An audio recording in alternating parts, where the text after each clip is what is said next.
I don't have sob stories like all of you. Because you're just so perfect. Everything always came easy to her.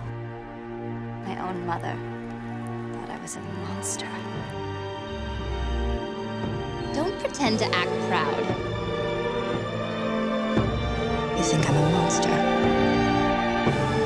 You can't treat me like Zuko!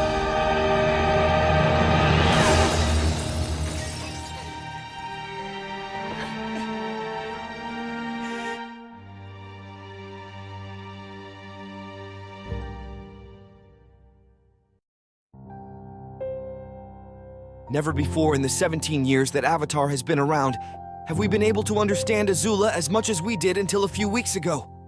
The last comic, Azula in the Spirit Temple, revealed a much more complex facet of the Princess of the Fire Nation. I understand a lot about her and why she does what she does. Join me in this video to explore Azula, her story, her enormous parallels with Zuko, know what will happen to her, and really understand why she does not need a surrender. At least not for now, and that if she does, perhaps it will be the journey of biggest surrender ever told, surpassing even Zuko's.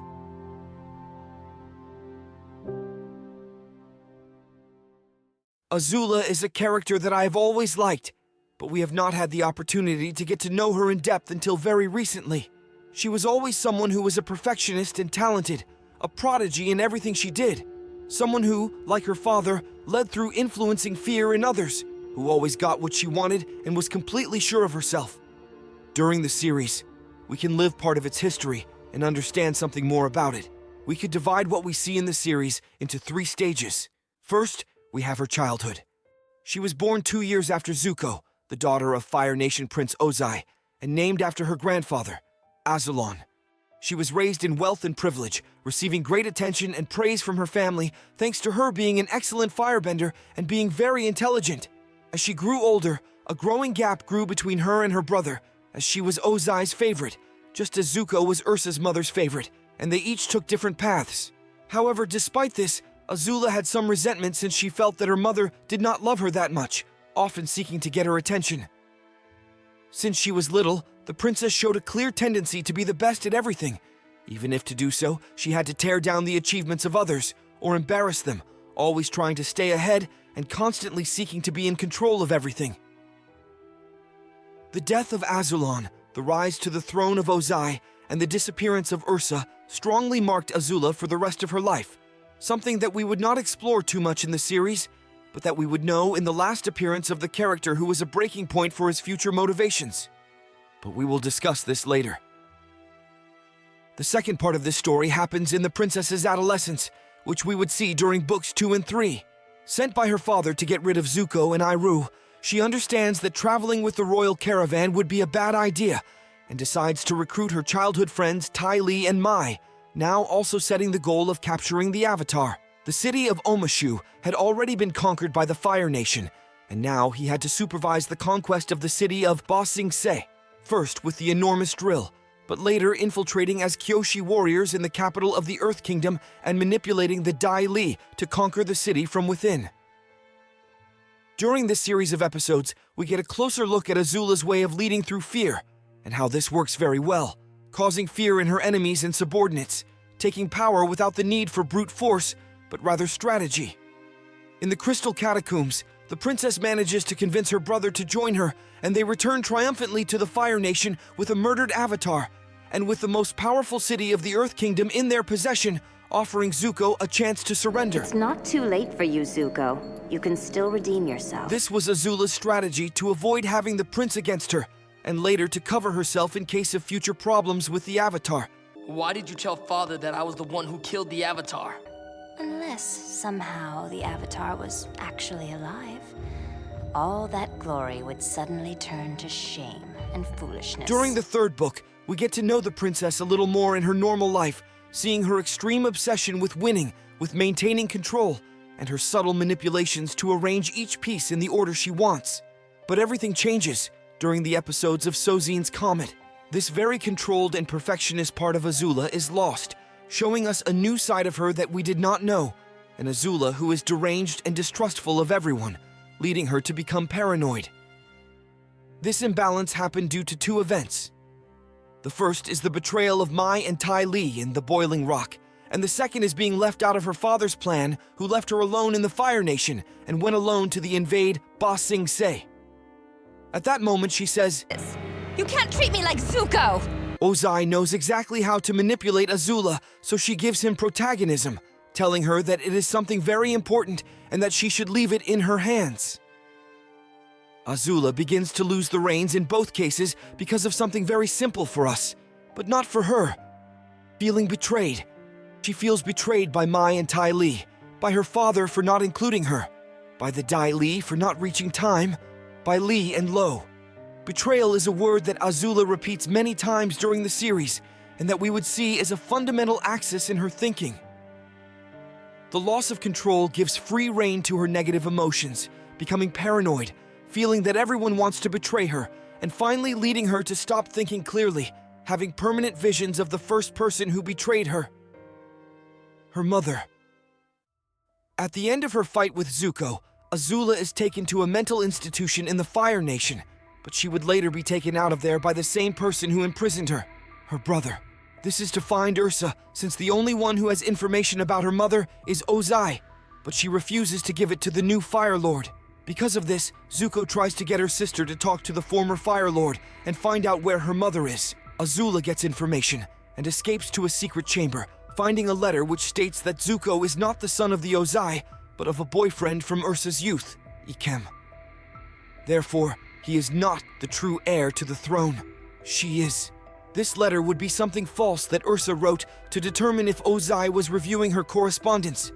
But during this adventure, this information motivates Azula to look for her mother.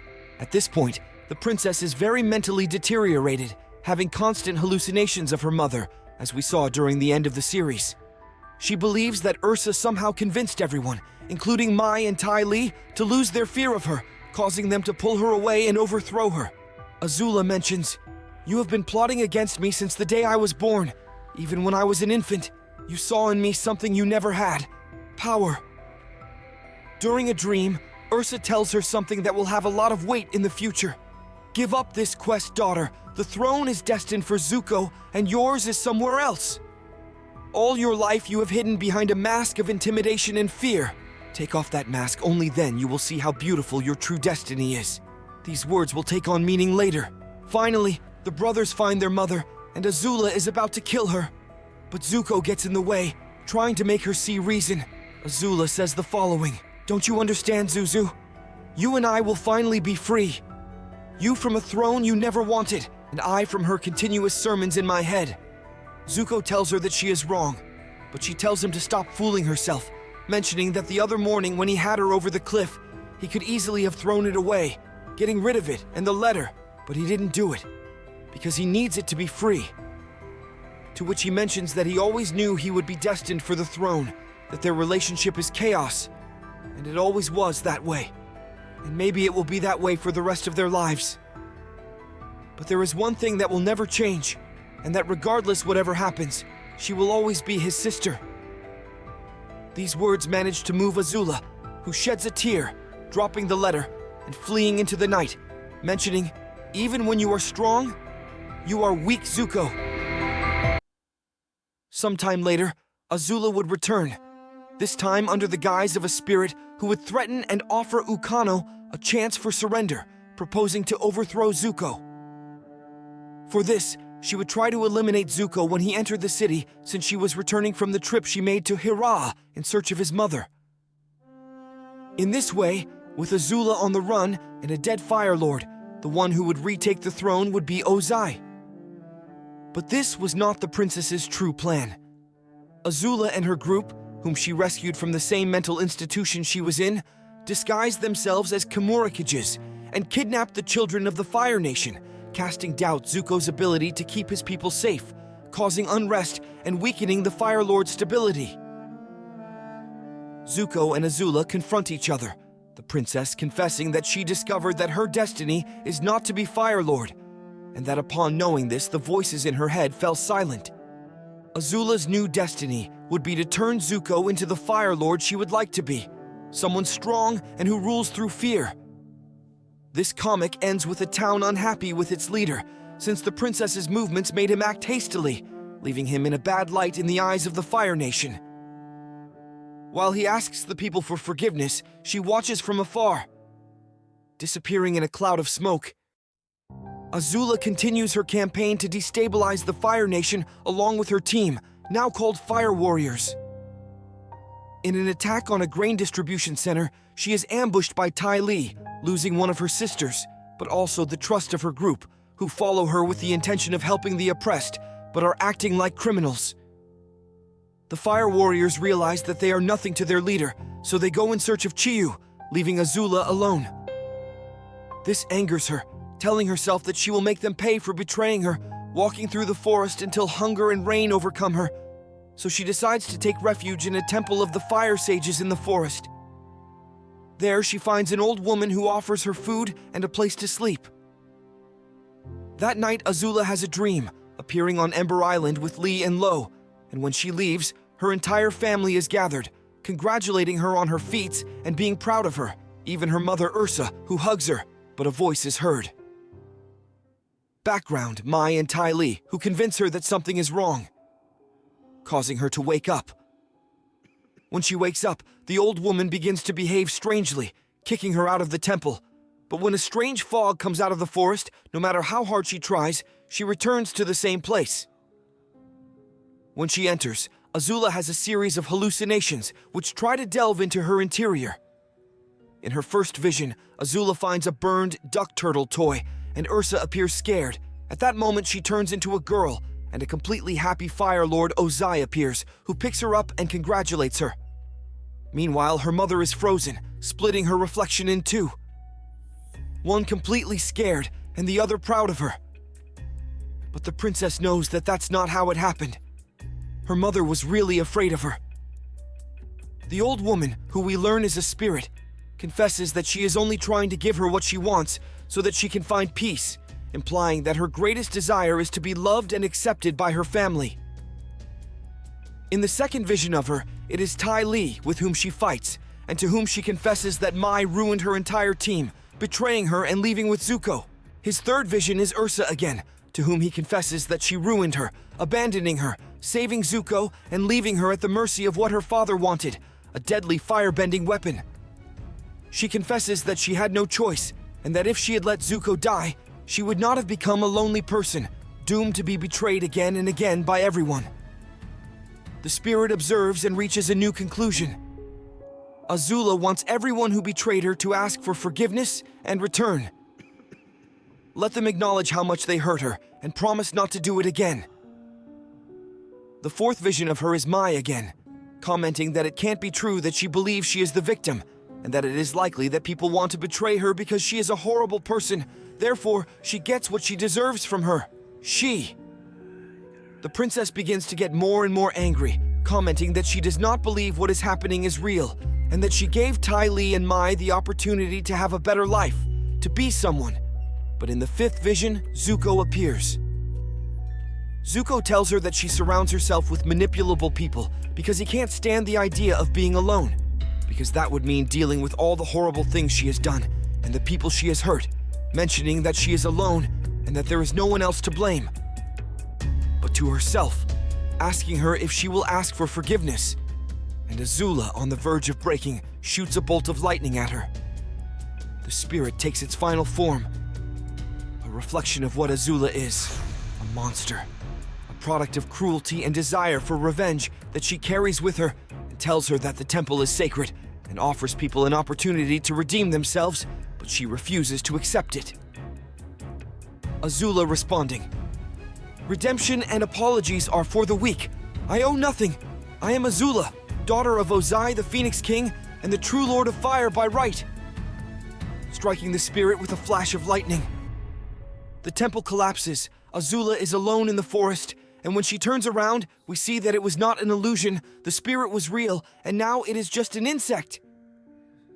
The princess observes from a hill that her group is already reunited, and that they were able to rescue the one who was captured, mentioning that they do not deserve her leadership and that she finds new followers and a new place to reign. This is the end of Azula as far as we know, Despite being a much-loved antagonist by fans, Azula's story was not explored enough during the animated series, and in the comics, we had only had some advances in her and demonstrations that there is a bit of goodness and weakness in her. But in the last comic, Azula's exploration was much deeper, traveling into the interior of her memories, being shown much more fragile. We were able to learn about her feelings and her feelings because of her, and we were able to see how she, just as Zuko did about her, she will not stop lying to herself because this keeps her protected.